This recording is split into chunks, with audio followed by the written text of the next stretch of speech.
हाँ, बकवास पर आपको खुशामदीद।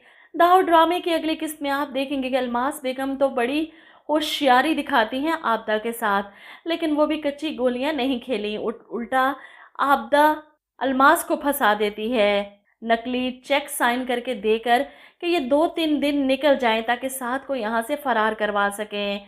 वहीं दूसरी तरफ नासिर अपनी तरफ से पूरी कोशिश कर रहा है आलियान को जेल से छुड़वाने की। इसे इस बात का डर है कि अगर साद ये मुल्क छोड़कर चला गया तो आलियान के हाथ से निकल जाएगा। वो हमेशा इस दुख में जेल की दीवारों से टकरे मार मार कर खुद को ख़त्म कर लेगा। इसलिए अपने दोस्त को बचाने के लिए वो कुछ भी करने को तैयार है। ऐसे में आसिम अपने आईजी दोस्त से बात करता है तो वो भी हाथ खड़े कर देता है कि 1 हफ्ते की छुट्टी पर बाबा गए हैं, वापस आएंगे तो ही तुम्हारे बहनोई का केस देख सकते हैं।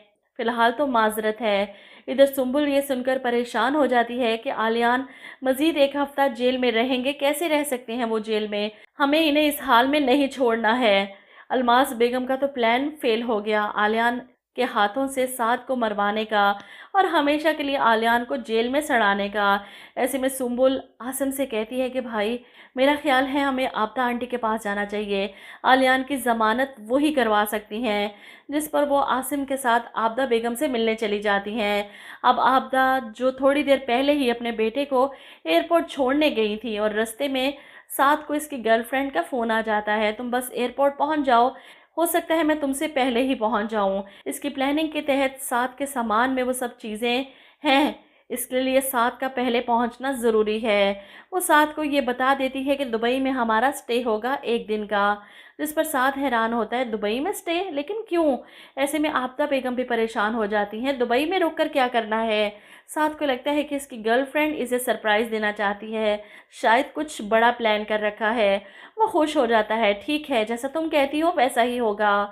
आबदा बेगम साथ को एयरपोर्ट छोड़ने के बाद घर वापस आती हैं तो सामने सुंबुल खड़े हैं। इन दोनों को देखकर आबदा गुस्सा करती हैं कि शायद अल्मास ने भेजा है, इसलिए सुंबुल से कहती हैं कि अल्मास ने बताया मुझे आलियान ने जो तुम्हारे साथ किया, बहुत अफसोस हुआ मुझे। वो आई थी मेरे पास तुम्हारे और आलियान के बारे में बात करने। जिस पर सुंबुल खुश होकर कहती है, मम्मा ज़रूर मेरे लिए आपसे रिक्वेस्ट करने आई होंगी ना कि आप अपना केस वापस ले लें। इस पर आबदा जवाब देती है, नहीं, वो तो मुझसे ये कहने आई थी कि कोई ऐसा केस मैं बना दूं आली पर कि वो सारी ज़िंदगी जेल में सड़ता रहे ताकि तुम्हारी जान उससे छूट जाए। सुंबुल हैरत और बेयकीनी से अपने भाई को देखती है, नहीं, आपको कोई गलतफहमी होगी, मम्मा ऐसा नहीं कर सकती। लेकिन आबदा बेगम सच बताती हैं, ऐसा ही है, वो यही कहने आई थी मुझसे। सुंबुल इनसे कहती है, आप ऐसा कुछ नहीं करेंगे। जिस पर आबदा कहती हैं, नहीं, मैं तो ऐसा कुछ नहीं करूंगी, अब जो करेगी अल्मास ही करेगी, इसने मुझसे इस काम के लिए अच्छी खासी रकम का तकाजा किया है। जिस पर आसिम कहता है, तो आपने क्या किया, रकम दे दी? आबदा जवाब देती है, हाँ मैंने रकम दे दी। सुंबुल उनसे कहती है कि ज्यादती की है आपने आलियान के साथ, आपने अपने बेटे की जान बचाने के लिए मेरे शोहर को अरेस्ट करवा दिया।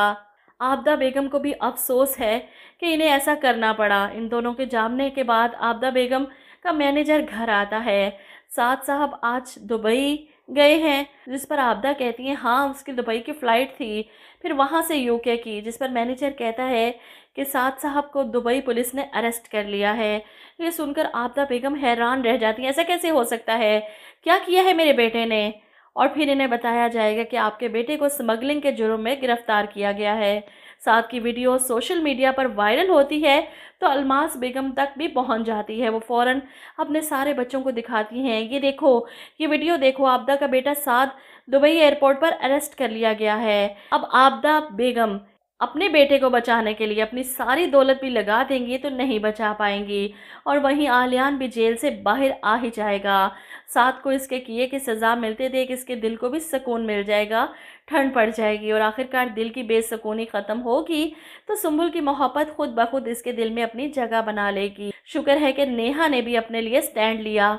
अल्मास बेगम एक बार फिर से सारा कसूर नेहा को डालते हुए इसे बुरा भला कह रही थी, टॉर्चर कर रही थी, घर से निकालने की धमकियां दे रही थी। जिस पर नेहा चिल्लाती है, बस अम्मी, अब एक और लफ्ज़ मत कहिएगा, बहुत सुन ली मैंने आपकी, आपको जो समझना है समझे, मैं अब आपको कोई जवाब नहीं दूंगी। अल्मास बेगम इसे कहती हैं, वाह, इतना कॉन्फिडेंस तुम में कहाँ से आ गया? जिस पर नेहा कहती है ये कॉन्फिडेंस मुझे मेरे शौहर ने दिया है। अलमास बेगम से तो बर्दाश्त नहीं होता, अभी निकालती हूँ तेरी ये अकड़, जिस पर नेहा इन्हें पीछे करती है। बस अम्मी, ये सब करने का आप सोचिएगा भी मत।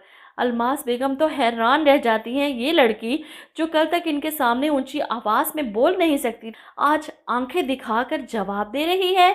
वो सच में डर जाती हैं नेहा की जुर्रत देखकर।